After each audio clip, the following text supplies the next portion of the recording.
Population is the totality of the observations under discussion.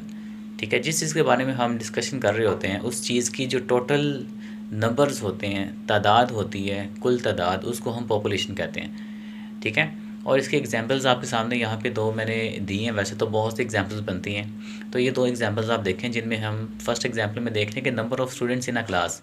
तो एक class के जो तमाम स्टूडेंट्स होते हैं उनकी कुल तादाद पॉपुलेशन होती है उस क्लास की, स्टूडेंट्स की।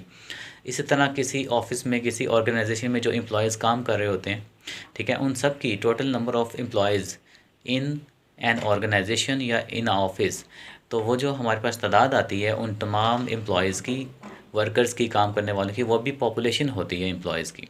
इसी तरह number of plants in a garden, वो भी पॉपुलेशन हो सकती है प्लांट्स की किसी भी बाग में। ठीक है, इसी तरह बहुत सी एग्जांपल्स बन सकती हैं पॉपुलेशन की।